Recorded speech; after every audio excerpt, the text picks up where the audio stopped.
اعوذ باللہ من الشیطان اللعین الرجیم بسم اللہ الرحمن الرحیم وبہ نستعین وہو خیر ناصر ومعین رب یسر ولا تعسر وتمم بالخیر اللہم صل علی محمد وآلہ الطاہرین اما بعد السلام علیکم ورحمۃ اللہ وبرکاتہ۔ عزیزان محترم، آج کی ہماری اس لیکچر کا موضوع جو ہے وہ ہے کیا احادیث معصومین علیہم السلام میں واقعی اختلاف ہے، اور جو دوسرا ہمارا نقطہ ہے وہ ہے کہ کیا احادیث معصومین میں جو اختلاف ہے اس اختلاف کو سمجھنے کے لیے پی ایچ ڈیز کرنا ضروری ہیں۔ تو عزیزان محترم، سب سے پہلے ہم اختلاف پہ بات کریں گے کہ اختلاف ہے کیا۔ اختلاف کے چند امکانات ہیں کہ جو آج آپ کے سامنے بیان کریں گے کہ وہ کون کون سے امکانات ہیں کہ جو ہو سکتے ہیں، جن کا موجود ہونا جو ہے وہ پاسبل ہے۔ تو اب ہم جو بات کرنے جا رہے ہیں اس میں پہلی جو قسم اختلاف کی وہ اختلاف من جانب خالق کلام ہے، یعنی پہلا اختلاف جس کا امکان ہے وہ کیا ہے؟ کلام من جانب خالق کلام۔ تو اب من جانب خالق کلام جو اختلاف ہے، یہ اختلاف جو ہے وہ خالق کلام اور اس کے کلام کے نقص کو بیان کرتا ہے، نقص کو ظاہر کرتا ہے۔ تو اب جب ہم دیکھیں گے کہ پہلا اختلاف کہ جو خالق کلام کی جانب سے ہے، من جانب خالق کلام ہے، تو اس پہ ہم کچھ چیزیں جو ہے وہ بیان کریں گے، اور دوسری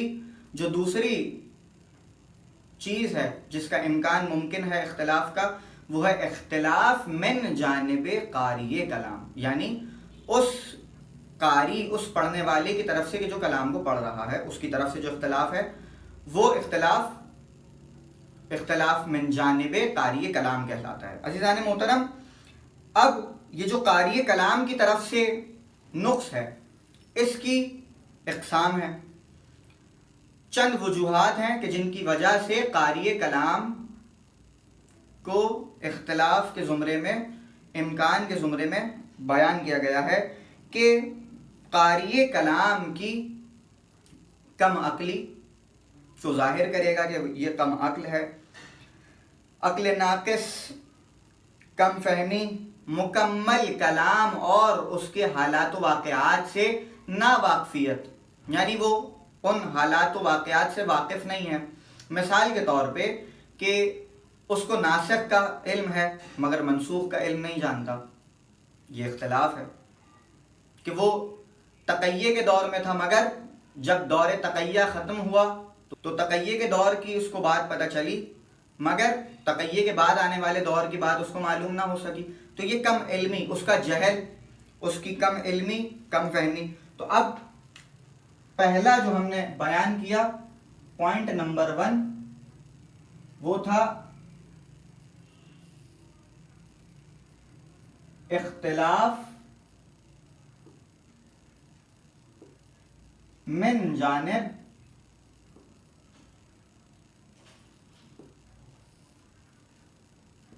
خالق کلام۔ پہلا پوائنٹ ہے ہمارا اختلاف من جانب خالق کلام۔ تو اب دوسرا پوائنٹ جس کو ہم نے ذکر کیا، دوسرا پوائنٹ ہے اختلاف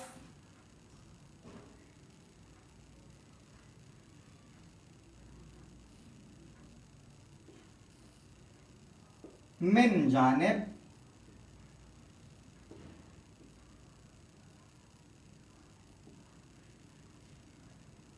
قاری کلام۔ اب اس اختلاف میں جو ہے وہ چند وجوہات ہیں کہ جو ہم بیان کریں گے کہ کیا اختلاف من جانب قاری کلام میں کیا کیا نقائص موجود ہیں۔ اس میں اختلاف یہ ہے کہ